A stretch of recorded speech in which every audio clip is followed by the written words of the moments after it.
Halo Malvana, selamat datang di Ruby's Room. Pertama-tama gue mau ngucapin terima kasih kepada follower, subscriber, viewer, YouTube, Instagram, dan TikTok gue yang selalu menunggu-nunggu konten gue. Terima kasih buat kalian semua yang selalu bersama gue sampai saat ini. Dan di DM gue, DM Instagram itu banyak banget netizen-netizen yang cerita tentang pengalaman horor, pengalaman supranatural dan lain-lain ke gue.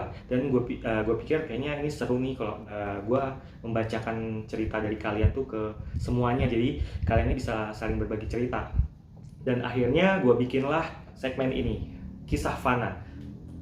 Ngomong-ngomong, sekarang nih gue bikin konten ini dalam keadaan suara gue yang agak-agak seksi karena gue sekarang lagi bindeng. Tapi gue akan tetap bikin konten ini karena dari kemarin-kemarin itu gue mau buat kayaknya ada aja halangannya.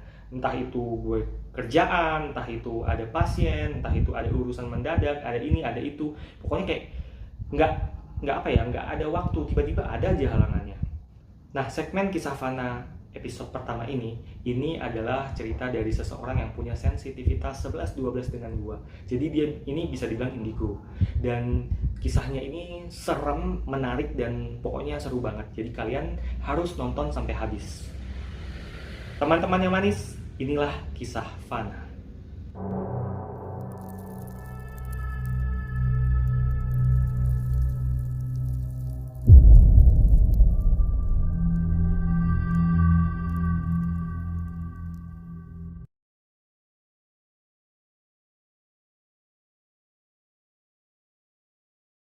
Kisah ini dari seorang makhluk fana bernama Made Nara atau yang biasa dipanggil Nara.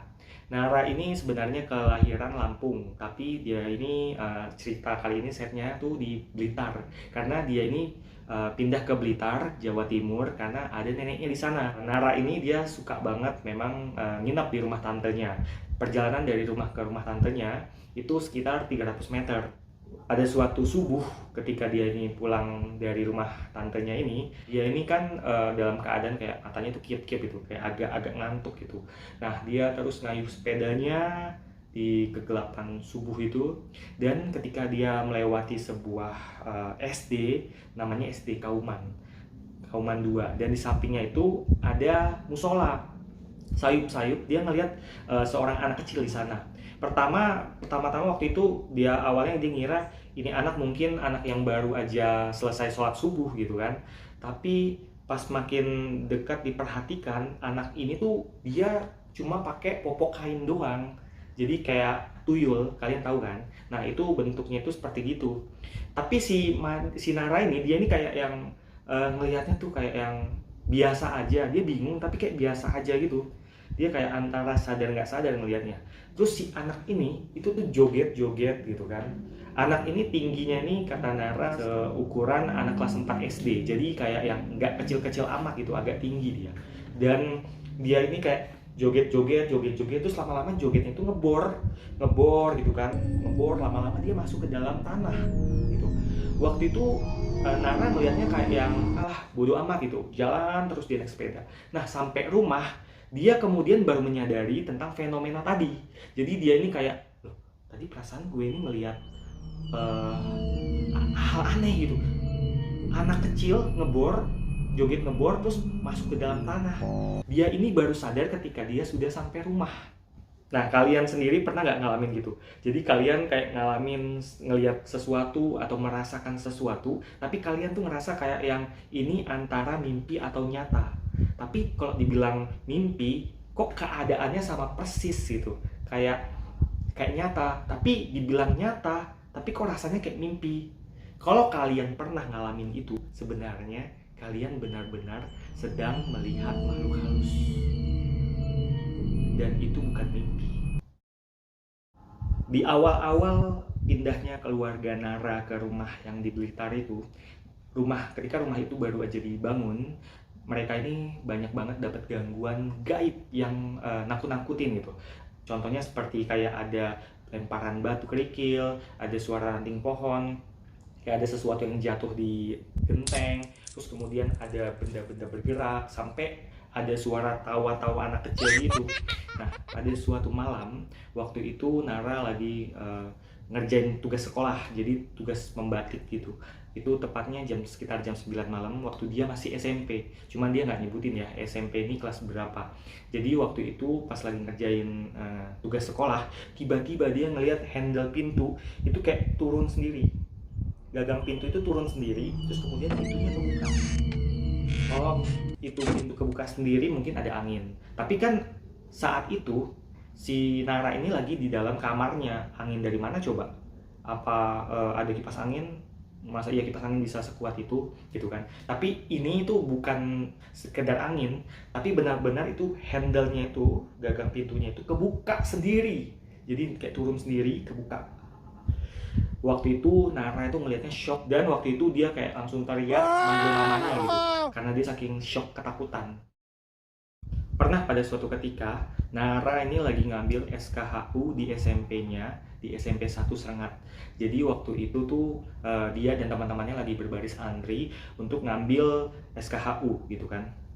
Nah, waktu itu tuh si Nara ini dengan random gitu kan, kayak tiba-tiba matanya ini tertuju ke pojok salah satu sekolahnya itu, yang mana di sana tuh ada seperti toilet cowok dan ada gudang yang kosong gelap gitu. Dia ngelihat ke arah sana aja, kayak matanya itu kayak terhipnotis pengen ngelihat ke arah situ. Dan kemudian perlahan-lahan didekatin sama dia. Dia nggak tahu kenapa, tapi kayak dia pengen datang ke tempat itu. Dia jalan gitu kan, dia jalan. Pas sampai di sana, tiba-tiba dia ngerasa kayak ada hembusan angin. Ada seperti hembusan angin, terus kemudian dia melihat diri dia sendiri. Itu kayak, bayangin kalau kalian tuh kayak lagi lihat cermin gitu, tapi ini bukan cermin, dia melihat dirinya sendiri gitu. Terus anehnya di belakang dia gitu kan, di belakang dia yang pantulan diri dia itu, jadi kayak sosok yang menyerupai dia gitu kan. Nah, di belakangnya itu ada sosok genderuwo. Nah, nggak berapa lama kemudian si Nara ini kayak tersadar, ngapain saya di sini gitu kan. Dan segera Nara itu menjauh dari tempat itu dan kembali ke keramaian tempat orang-orang ngantri SKHU. Pada suatu maghrib, Nara lagi tidur, kemudian Nara kebangun di rumahnya. Ini ceritanya di rumahnya ya. Jadi dia itu tiba-tiba melihat seorang kakek-kakek itu jalan dari arah ruang tamu ke dapur. Kakek-kakek itu dia agak pendek, kemudian dia itu kayak posturnya itu agak bungkuk. Dia pakai belangkon sama tongkat. Dia jalan perlahan-lahan. Nara ini sempat negur gitu kan, loh kek mau kemana gitu. Cuma kakek itu diam aja. Kakek itu dia jalan terus ke arah dapur, kemudian dia nembus tembok. Kemudian Nara cerita sama mamanya tentang itu. Kata mamanya, itu adalah leluhur dia dari garis keturunan mamanya. Disebutnya itu buyut dari mama dan Mbah Putri, gitulah. Pas di kelas 2 sampai 3 SMA, Nara sering banget ngalamin ketindihan. Jadi saking seringnya dia itu ngalamin dalam seminggu itu bisa sampai 2 sampai 5 kali gitu. Itu sering banget kan, lumayan sering. Dan pas dia ketindihan, dia itu ngeliat kayak sosok yang ngintai dia, sosok yang kayak jalan di sekitar dia, nongol di sudut kamar, ada sosok juga ngeliatin dia dari atas lemari dan sebagainya. Jadi kayak macem-macem gitu. Terus kan dia cerita tuh ya sama keluarganya gitu ya. Nah, adiknya ini sampai ketakutan dan nggak mau tidur di kamar yang dia tempatin. Nah, pernah pada suatu hari dia lagi ketindihan, kemudian dia kan tubuhnya ini nggak bisa gerak gitu kan. Dia ngelihat sesuatu, ada sosok makhluk astral itu di luar jendela. Jadi tangannya itu menyentuh dadanya si Nara, dan si makhluk halus itu kayak ngejek gitu, ngejek karena si Nara ini nggak bisa gerak, nggak bisa ngapa-ngapain. Kemudian si Nara ini terus baca doa gitu kan, dan akhirnya sosok itu menghilang. Pas sosok itu menghilang kan, Nara ini kan kayak nunjuk-nunjuk si makhluk itu sambil bilang kayak ayo lu sini berantem kita, kayak gitu gitulah, kayak ditantang balik gitu. Nah, ketika Nara ini mulai sadar sepenuhnya, dia tangannya tuh kayak gini-gini nih ke arah jendela, sampai akhirnya dia bisa bangun dengan sadar sepenuhnya gitu. Rumahnya Nara itu di belakangnya itu ada menara pemancar sinyal handphone. Nah, di sekitarnya itu ada kebun-kebun yang jarang banget disinggahi orang gitu. Dan itu tuh suasananya sepi banget. Jadi pas suatu malam, Nara ini ngeliat kayak ada api melayang di sana gitu. Awalnya dia ngiranya itu cuma orang bawa petromak gitu. Tahu petromak kan? Petromak itu lampu minyak. Nah, dia ngelihat awalnya biasa aja gitu ya, itu paling orang lah naik jalan pakai petromak gitu kan.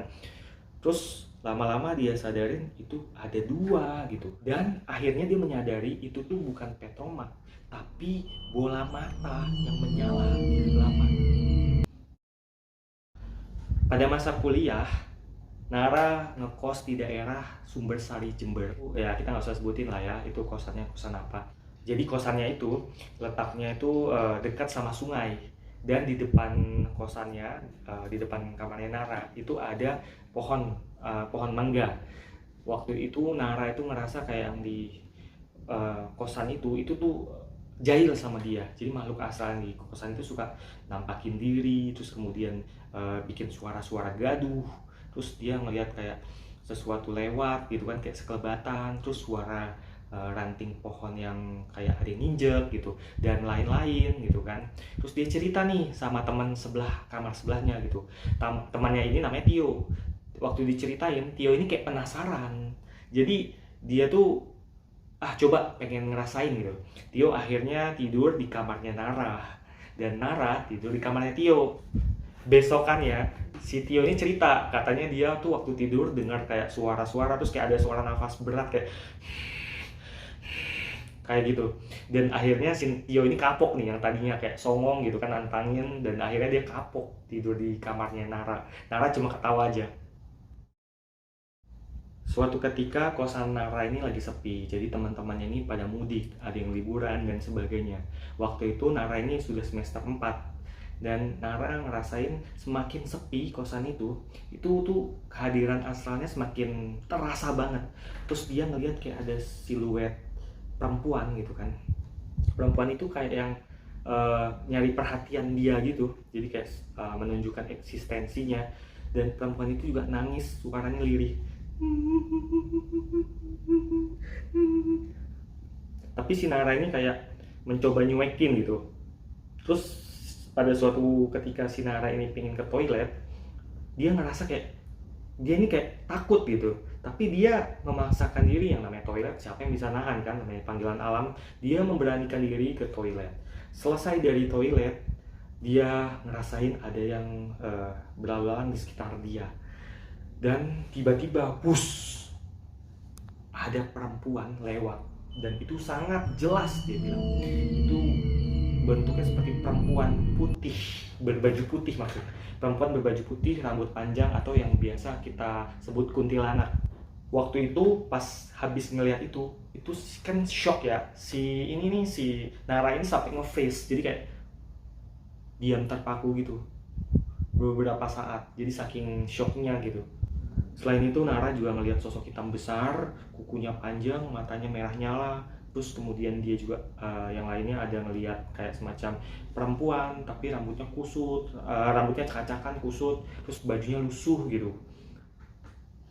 Cerita lainnya, pada suatu maghrib, Nara dan temannya yang bernama Shafil ini lagi main game di laptopnya. Mereka lagi main bola waktu itu.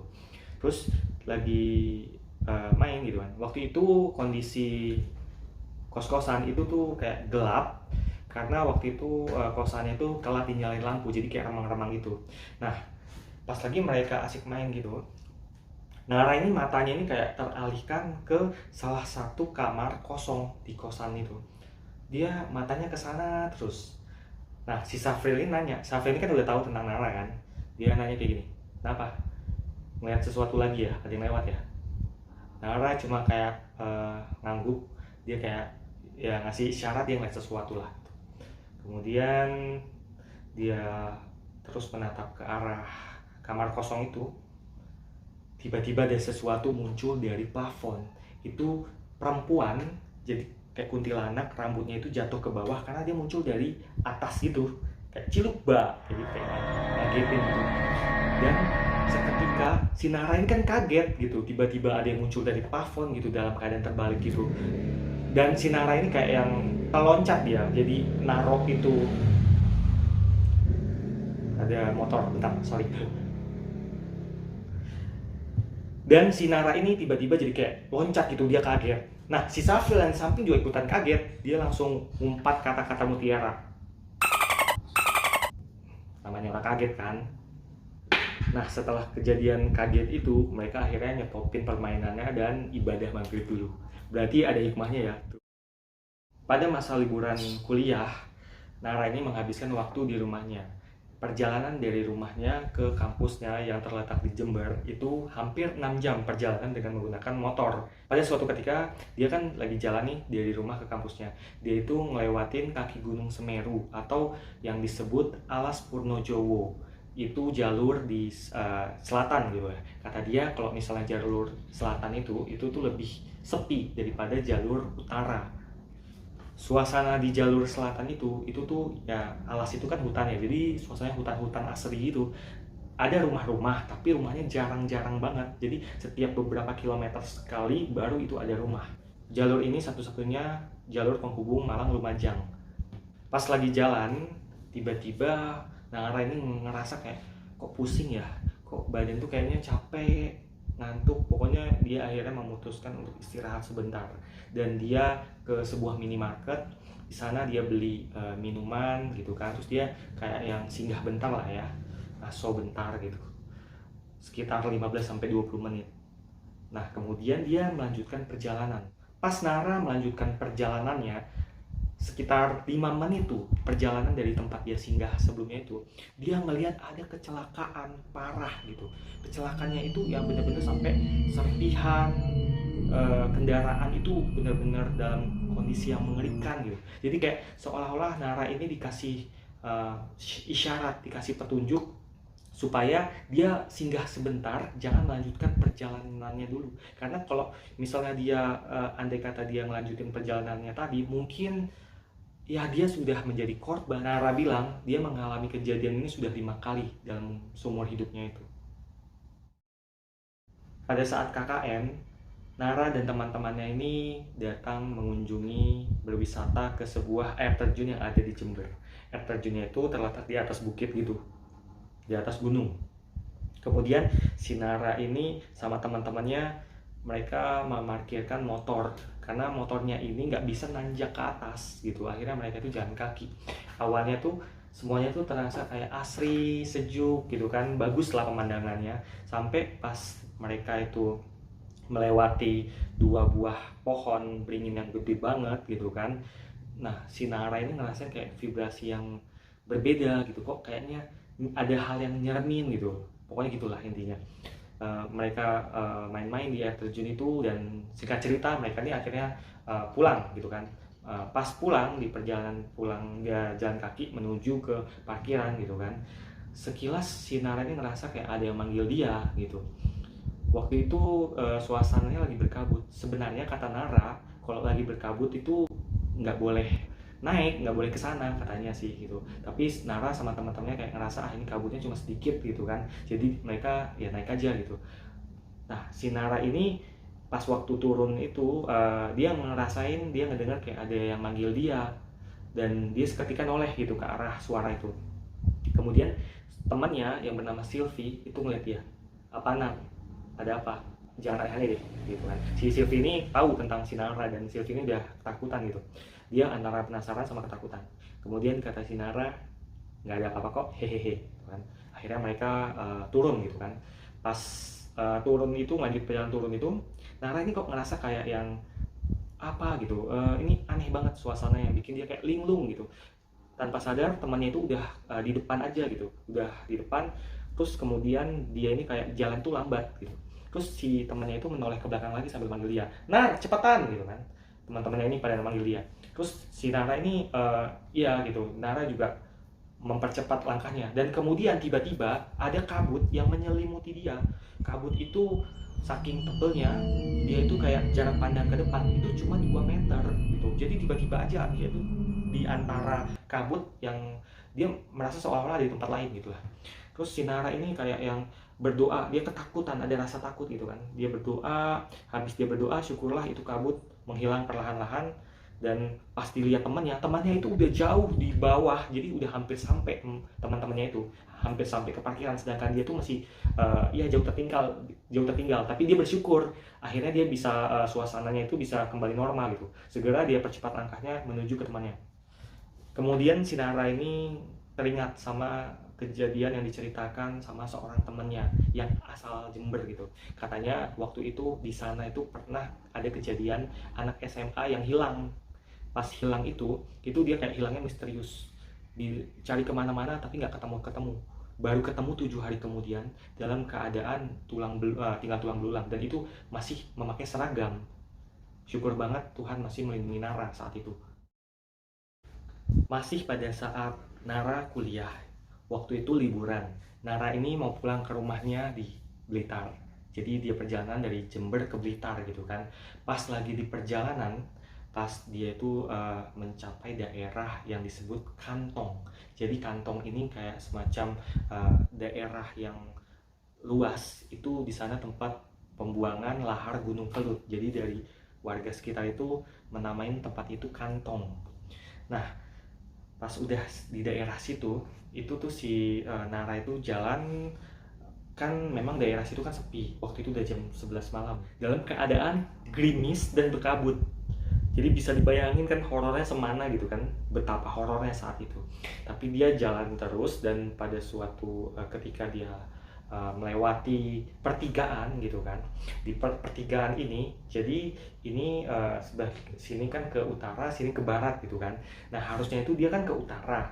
Nah cuman di dekat pertigaan itu, yang dekat ke utara itu dia lihat ada seperti pohon nangka, dan di sampingnya itu kan ada lampu jalan gitu. Nah dekat pohon nangka itu ada seperti manusia berdiri yang kesorot pohon nangka itu. Bukan manusia, jadi buah nangka yang dikarungin, tahu kan kalian. Jadi biasanya kan orang kalau nanam buah itu kan dilapisin karung atau plastik gitu supaya menghindari dimakan sama binatang gitu kan. Nah ini kayak buah nangka yang dikarungin gitu kan. Nah itu yang dilihat si Nara itu antara buah nangka tapi juga kayak manusia lagi berdiri. Nara ini batinnya ini nggak enak, perasaan nggak enak. Apa itu ya? Takutnya itu tuh makhluk halus jahat yang pengen numpang ke motornya dia. Perasaan dia tuh nggak enak aja. Akhirnya daripada dia dapat masalah kalau lewat utara, akhirnya dia memilih ke jalur lewat barat gitu.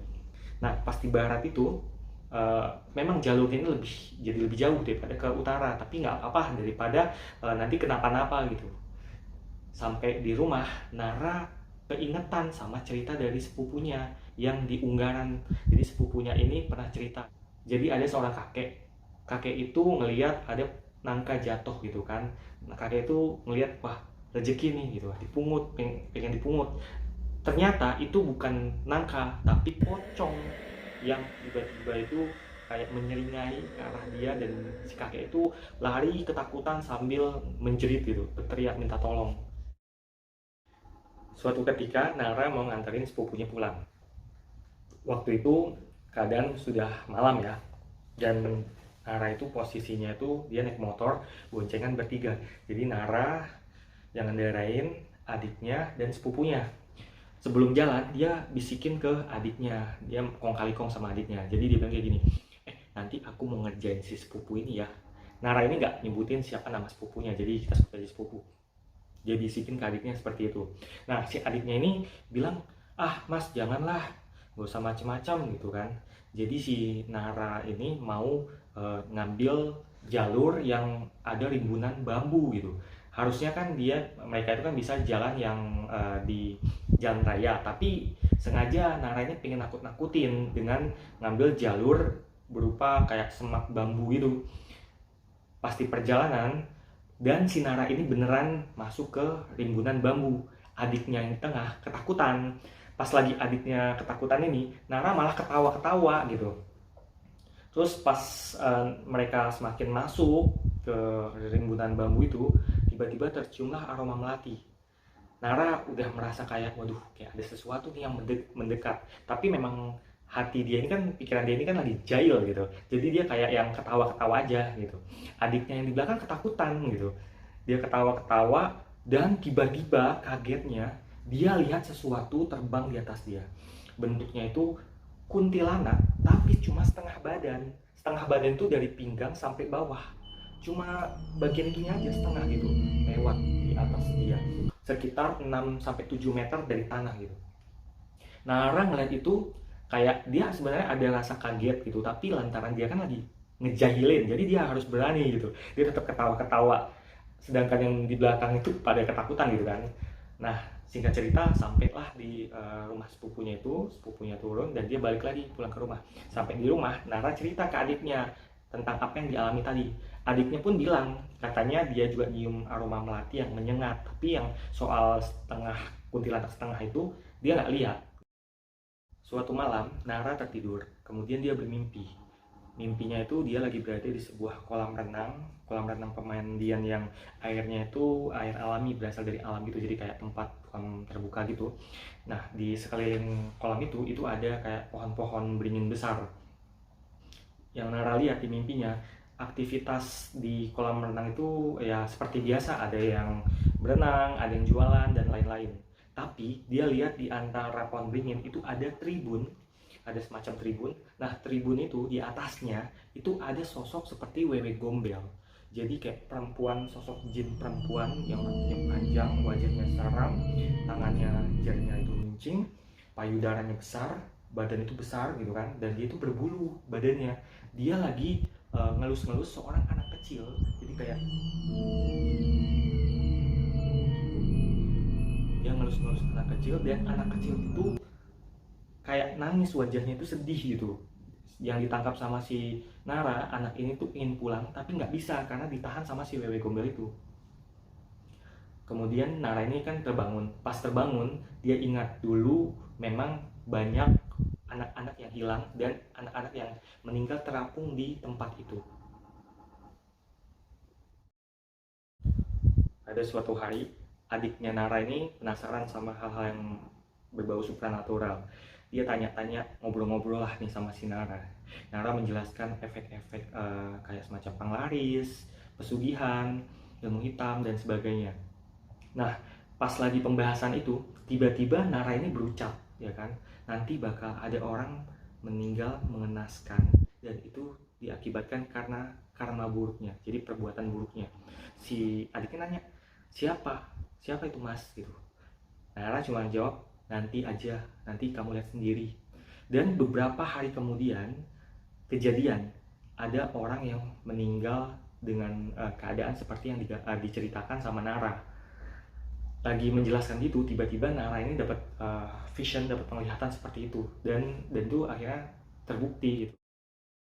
Nah, itu cerita dari Made Nara tentang kehidupannya yang penuh mistis, 11-12 lah dengan yang gue alami dari gue kecil gitu. Terima kasih banyak untuk Made Nara yang sudah mengirimkan ceritanya, dan buat teman-teman yang mau ngirimin pengalaman juga bisa kirim ke email rudiruah@gmail.com. Oh iya, kalian kalau misalnya mau ngirimin cerita, kalian ini harus jelas sejelas-jelasnya ya. Misalnya kalian cerita tentang seseorang gitu kan, misalnya adik, saudara, atau siapapun gitu, itu juga jenis kelaminnya apa gitu kan, umurnya berapa, dan kalian juga sebutkan agama kalian apa, jadi supaya yang dengar itu bisa mengerti apa yang disampaikan. Thanks for watching, sampai jumpa di video selanjutnya.